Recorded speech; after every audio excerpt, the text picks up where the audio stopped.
Creo que Dios nos ha dado bastantes desafíos en el libro de Esther, con los personajes que hemos visto, y especialmente las semanas anteriores hemos estado hablando de defender ya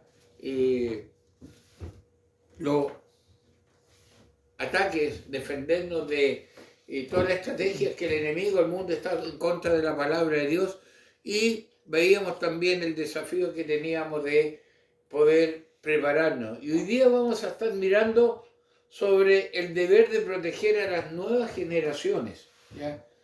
Vamos a estar trabajando unas 2 o 3 semanas en esta temática. Proteger las nuevas generaciones, tener nuestra estrategia bíblica, cívica, política, práctica de poder proteger a nuestras nuevas generaciones. Porque yo no sé si usted ha hablado, pero ha escuchado la Agenda 2030. ¿Ya? Bueno, es una agenda con varios puntos clave que habla de metas o planes que la ONU, Organización de las Naciones Unidas, junto con otras organizaciones, tienen para el año 2030. Bueno, antes, si usted hablaba, esto hace 10 años atrás era conspiración, ¿ya? Ahora no, ahora está abierto. Queremos alcanzar esto, un gobierno mundial, el pro aborto y todas las cosas que esta agenda está. Entonces, si el mundo, ¿ya? Satanás y sus secuaces tienen una agenda, ¿ya? ¿Por qué el cristiano no debe tener una estrategia para enfrentar estos ataques? Y principalmente, ¿qué vamos a dejar de herencia a nuestras futuras generaciones? ¿Lo ha pensado alguna vez? O que usted dice, no, yo todavía soy joven, ni me cago, o no, yo ya estoy adulto, tengo hasta nietos. Bueno, ¿qué le vamos a entregar? Hoy día, hermano, vamos a estar mirando que las nuevas generaciones de cristianos se encontrarán con leyes más hostiles a su fe o menos hostiles a su fe, o sea, leyes que sean de ataque o no tanto, dependiendo de la labor bíblica, espiritual, cívica y política que nosotros realicemos. ¿Ya? Es decir, tenemos un deber que no podemos evitar. Lo que mis nietas, lo que sus hijos, que si son pequeños, van a vivir es lo que usted y yo vamos a estar cumpliendo en varias áreas como cristianos y que vamos a estar sembrando también. A veces decimos, no, Dios tiene todo bajo control, así que pase lo que pase, no va a cambiar. Verdad, pero nosotros tenemos una responsabilidad como cristianos, ¿ya? Tenemos una responsabilidad. Por eso tenemos que preguntarnos, ¿ya? ¿Qué involucra este deber inevitable de todo escogido? Estamos hablando de un deber inevitable, de ver el mundo con una cosmovisión bíblica, con los lentes de Dios. Pero ¿qué implica eso? ¿Qué implica en la práctica? ¿Ya? A veces, hermanos, nos olvidamos dónde estamos. ¿Ya? Nos olvidamos a dónde nos relacionamos. Por eso, hermano, ¿qué involucra este deber para proteger las nuevas generaciones? Hoy día vamos a tocar un punto que quizás a veces no se habla. Hermanos, un pueblo cristiano que no vota para oponerse a los enemigos de nuestra moral o que vota por políticos antimoral cristianos, están traicionando a las nuevas generaciones de cristianos. ¿Ya? Si nosotros ya no usamos la herramienta que tenemos para oponernos a lo malo o apoyamos lo malo, estamos traicionando la generación que viene, porque pudiendo evitar esas leyes antivalores que van en contra de la moral bíblica y de nuestra libertad, nos cruzamos de brazos y no actuamos con responsabilidad bíblica y cívico-política. ¿Ya? No actuamos, estamos ahí, sí, si es que oramos, no, el Señor dirá. Pero hermano, la pregunta es, y aquí nos entramos en el centro de todo, ¿qué tiene que ver el cristiano con o en la política? A ver, pastor, no me hable de política, yo soy cristiano, yo no debo estar involucrado en política. Ese un sí, un no como respuesta, o un no, un sí, pero ¿qué tiene que ver? Hay un deber que tenemos nosotros, ¿ya? Y hablamos de un deber inevitable, ¿ya? Y la pregunta es, ¿qué evidencia bíblica existe para afirmar que el cristiano debe participar en política? ¿Ya? Cuidado, no estoy hablando qué evidencia bíblica dice para que el cristiano sea que sea presidente o de tal partido político. No, participar en política. ¿Qué evidencia bíblica hay? Bueno, hay demasiada evidencia bíblica. ¿Ya? ¿Cómo Dios usó a hombres y mujeres que participaron en lugares de influencia? Otros se levantaron para defender los derechos de los cristianos. Vemos cómo Dios ocupó a Mardoqueo, a Esther, cómo Dios ocupó a un Pablo, cómo Dios ocupó a tantas personas dentro del espectro de la sociedad para honrar su nombre. ¿Ya? Hermano, por muchos años la mayoría de los cristianos han pensado que no deben participar en política, y ¿sabe cuál es la respuesta? Porque la política es sucia. ¿Ya? Es sucia la política. Así que no, yo me tengo que apartar. Y esto ha conducido que la mayoría tenga idea errónea o no bíblica y que no sean una influencia en la sociedad, aun cuando son mayoría quizás cristiana, para impedir leyes que van en contra de la moralidad bíblica. Voy a robar que busque también por ahí Mateo 5, 13 al 16. Pero cuando tenemos esa idea, no, la política es sucia, no, yo la iglesia, la casa, la convivencia, la iglesia, nada más, no me meto en nada más, no participo en nada más, no hago valer, no voto, no hago nada. Eso, hermano, implica en la práctica algo muy interesante, violar Mateo 5, 13 al 16. ¿Qué dice? Vosotros sois la sal de la tierra, pero si la sal se desvaneciere, ¿con qué será salada? No sirve más para nada, sino para ser echada fuera y hollada por los hombres. Vosotros sois la luz del mundo. Una ciudad asentada sobre un monte no se puede esconder, ni se enciende una luz y se pone debajo de un almud, sino sobre el candelero, y alumbra a todos los que están en casa. Así alumbre vuestra luz delante de los hombres, para que vean vuestras buenas obras y glorifiquen a vuestro Padre que está en los cielos. Las ideas erróneas que tiene el pueblo de Dios lo hace no participar de donde está y lo hace no ser luz y no ser sal. Hermano, como yo siempre he dicho, Dios no me ha salvado para encandilarme en una iglesia llena de luces, ¿ya? Sino que me ha mandado a hacer luz en medio de las tinieblas. Entonces, hermano, esto de que la política es sucia, esto de que, bueno, hay políticos sucios y política sucia son dos cosas diferentes, ¿ya? ¿Dónde está el ser humano y suciedad? ¿Ya? Eso hay que tener cuidado, ¿ya? Pero, ¿por qué, hermano? ¿Qué está pasando en esto? ¿Qué pasa en efecto en la práctica cuando nos desvinculamos de ser parte de como cristianos? Nunca olvidemos nuestra identidad como cristianos. Bueno, voy a dejar que una declaración de Charles Spurgeon, un predicador que llaman el príncipe de los predicadores, dijera sobre estos puntos. Y dice de la siguiente manera. Escuche bien. Solo los tontos creen que política y religión no se discuten. No. Aquí política y religión no. Es por eso, dice él, como consecuencia, que ladrones siguen en el poder y falsos profetas predicando. Y es verdad. ¿Ya? Cuando no se toca el aspecto de la política, y vamos a ver qué es la política realmente, y la religión, la verdadera palabra de Dios, tenemos ladrones gobernando y tenemos falsos profetas predicando. Porque no se denuncia, porque no se participa, porque no se es luz, porque no se es sal, ¿ya?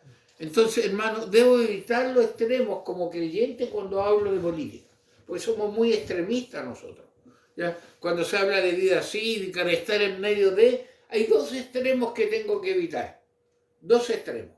El primer extremo es la posición que los cristianos se encierran en los templos a orar. El cristiano que tiene que estar en la iglesia. Entonces, pastor, no hay que orar. Sí, hay que orar. Pero este extremo dice que hay que orar o que es solo lucha espiritual y que aunque debemos vivir nuestra fe en público, no debemos realizar actividades políticas en defensa de nuevas generaciones de cristianos y para que no creen leyes que permitan perseguirnos. O sea, hermano, ahora en tu iglesia clama al Señor, hace ayuno, hace oración, que no es malo, es necesario, pero no te metas a firmar ese documento que está en contra del aborto. No te metas a denunciar que las parejas del mismo sexo es algo antinatural. No lo hagas, no te metas en política. quédate tus cuatro paredes. ¿Sabía usted, hermano, entre paréntesis, que esa estrategia de dejar que los cristianos hagan lo que quieran dentro de cuatro paredes es una de las estrategias que el nazismo ocupó? Por ahí decían que uno de los hombres más religiosos que existió fue Adolfo Hitler. Usted lo veía salir de misa o de reuniones, pero estaba todo controlado. Mientras no salgan de las cuatro paredes, tranquilos, hagan lo que quieran. Y hermano, ese es un extremo. ¿Ya? Entonces, al final el cristiano vive un mundo de fantasía. No tiene idea de lo que está pasando y, hermano, no pesa su opinión nada en ningún lugar.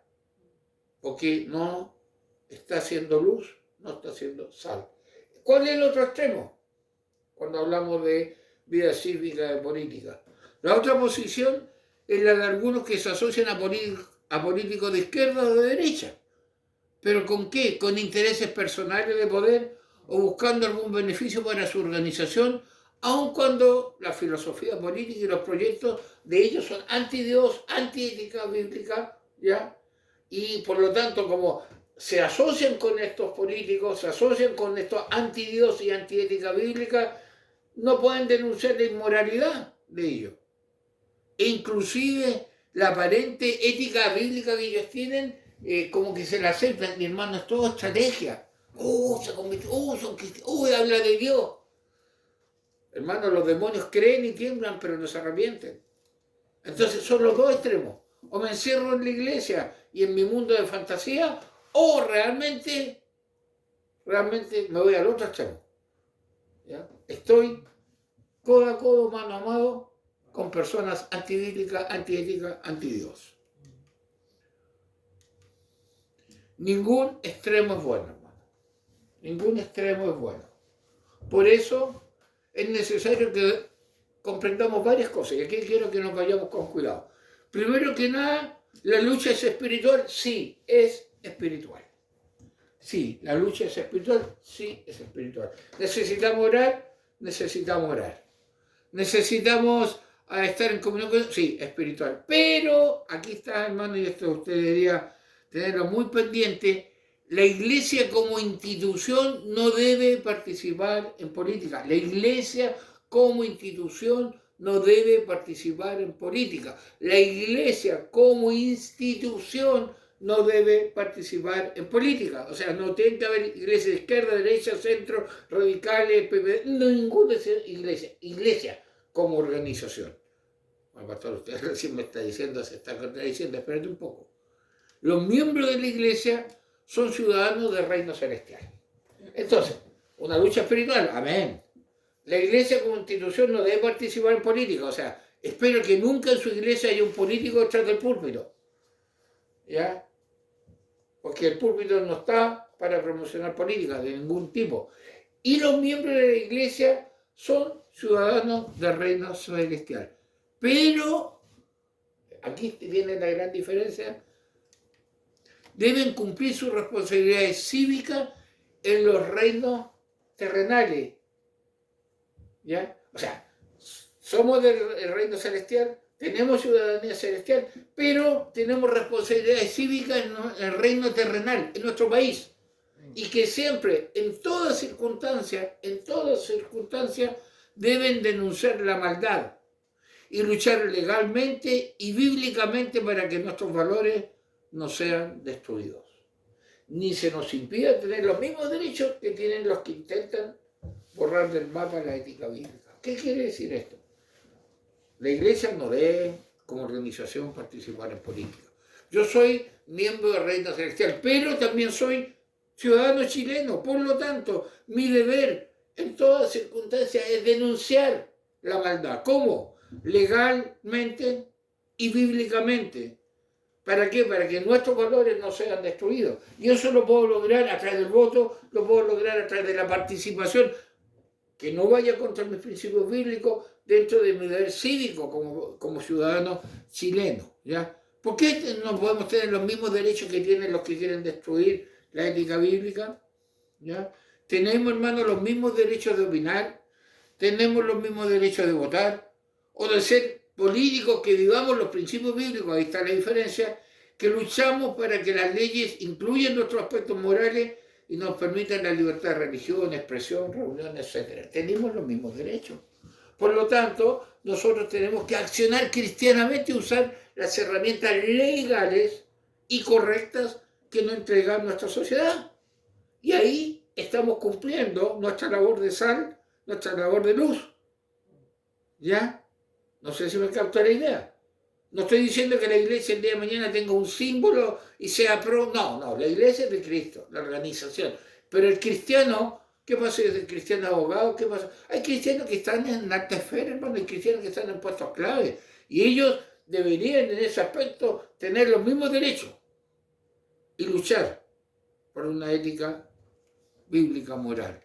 Hermano, los cristianos, decía un autor, debemos participar de manera regular, sabia y activamente en la defensa de los derechos y libertades de nuestras nuevas generaciones de cristianos.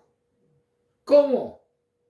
Mediante la participación cívica y política. Con nuestros votos podemos impedir que se creen más leyes que persigan al cristianismo en el futuro, y al no participar, por despreocupación o temor, podemos facilitar la persecución. ¿Hay pensado usted eso? No, el voto voluntario, dice que no voy a decir total. Igual Dios era igual, pero hermano, tenemos una responsabilidad, y especialmente con nuestras generaciones futuras, ¿ya? Por eso la pregunta está, ¿qué involucra este deber inevitable de todo escogido? ¿Qué involucra? ¿A qué nos lleva? ¿Ya? Ahora, el cristiano debe participar en política, pero hacerlo basado en principios bíblicos, ¿ya? Evitando ¿qué cosa? Primero, el convertirse en un activista insolente y violento. Vamos a ir a quemar, ya, no, que los derechos, que llegó, Chile despertó. No, eso el cristiano en ninguna parte de donde autoriza ir a quemar, ir a crucificar, ir a matar, violencia, no. Es un extremo que si usted tiene ese tipo de política, cuidado. Tampoco tengo que utilizar métodos fuera de la ley, ¿ya? No solo la ley de Dios, sino que contradiga la ley. Y algo importante, ni ser politiquero que cuando sea elegido no esté preparado para ejercer su cargo y vaya en busca de sus propios intereses o de los intereses de su congregación. Hermano, hay cristianos que nos van a meter acá para que podamos conseguir esto, podamos conseguir lo otro, podamos conseguir acá, y son los propios intereses, no para lo que Dios nos ha mandado. ¿Ya?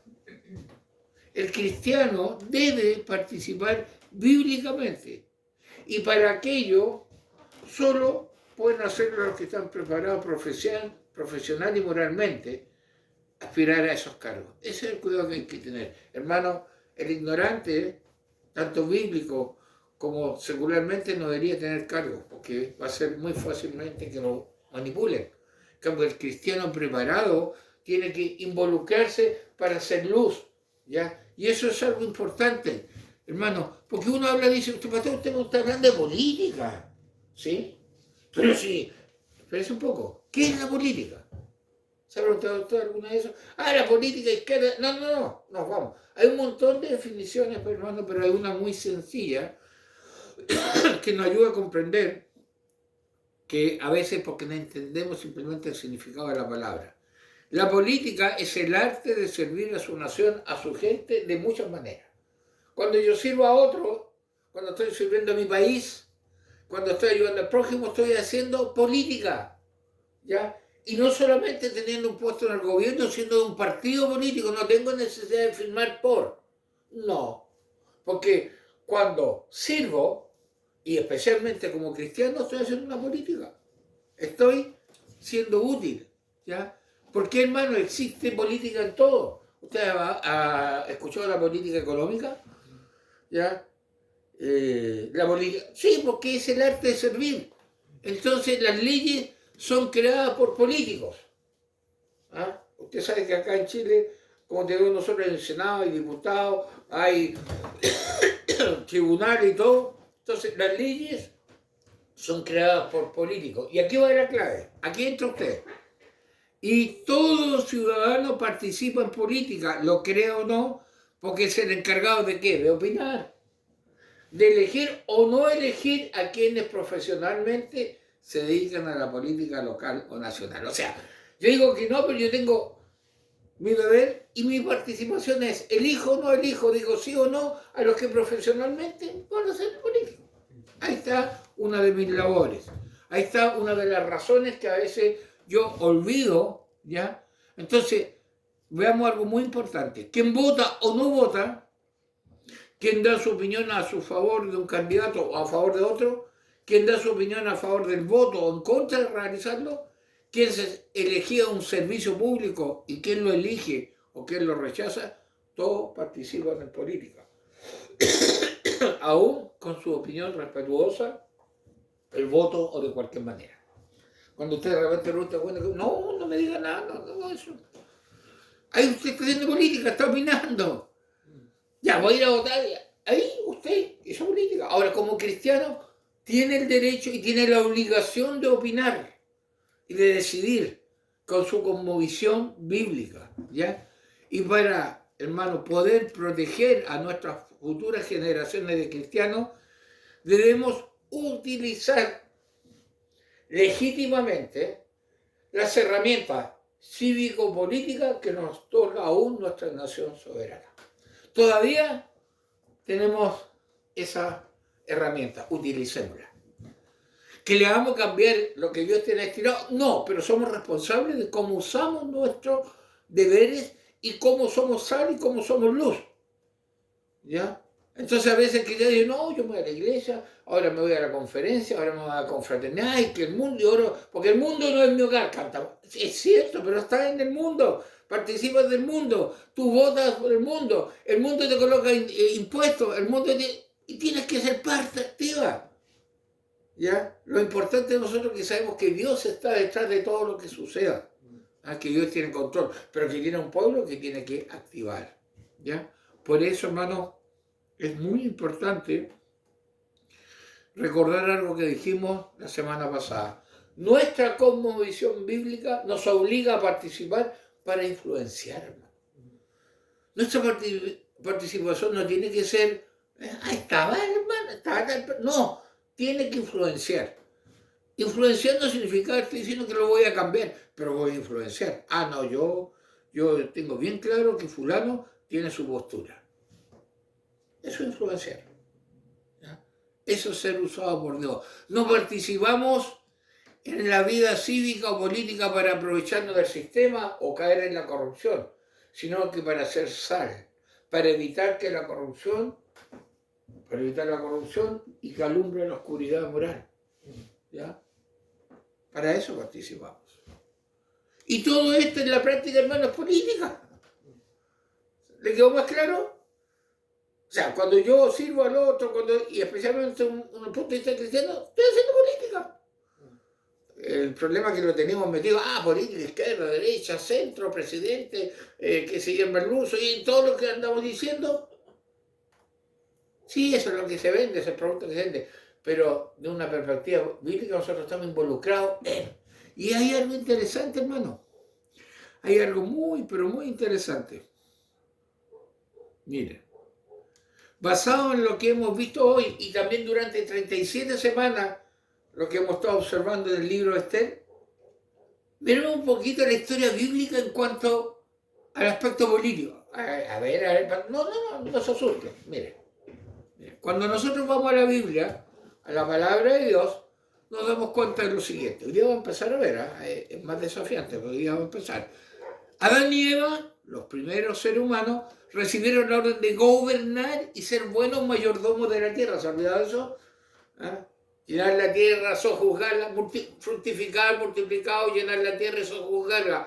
Es decir, hay que administrar, ¿ya? Hay que servir, hay que usar las cosas. Tuvieron que establecer políticas de convivencia y desarrollo, al punto que más tarde Dios determinó que existiera una nación especial, Israel. Y a pesar de que Dios era el soberano y existía una teocracia, ordenó que hubiera leyes sobre alimentación, leyes sobre crímenes, autoridades, recompensas y sanciones. ¿Se da cuenta de eso, no? O Israel no cada uno, no, habían leyes, y estrictas leyes, hermano. A tal punto que una de las leyes que el hijo que le faltara el respeto a sus padres era apedreado. O sea, había leyes, había un orden. Hermano, todo eso que nosotros vemos en la práctica es participación política, porque era el gobierno de una nación y era el pueblo escogido. ¿Va captándome la idea? Como la Biblia nos enseña que hay una participación, hay un deber.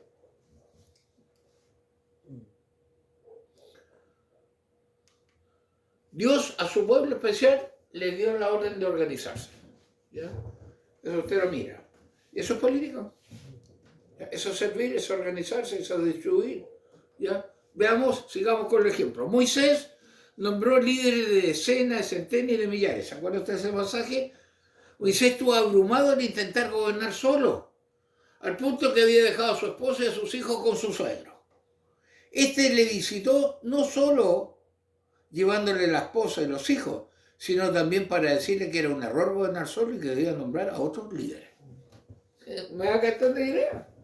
Entonces tienes que nombrar, tú estás haciendo un trabajo que no ves, tienes que organizarte. ¿Ya? Hermano, Dios es soberano y sabe que existiría cada vez más maldad.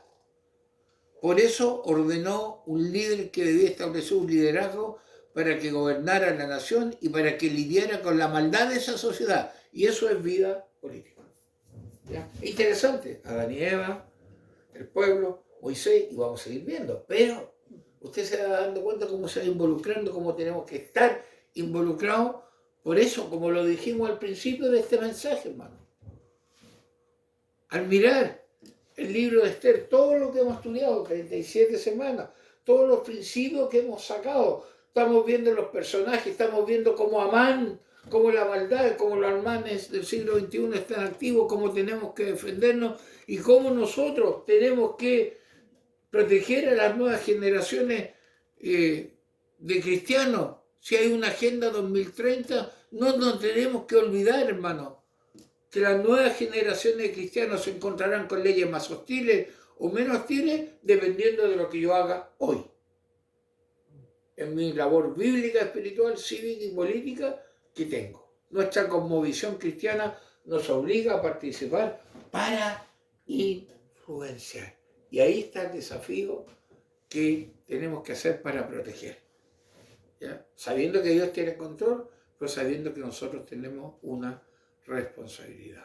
Padre, gracias, porque nos recuerda que no estamos en medio de la nada, o que no vivimos bajo cuatro paredes, sino en nuestro caso, gracias por nuestro Chile, y ayúdanos, Señor, a hacer una política bíblica correcta, una ética bíblica, donde estemos, en el trabajo, en la familia, quizá en puestos de importancia, pero ayúdanos a hacer sal, a hacer luz.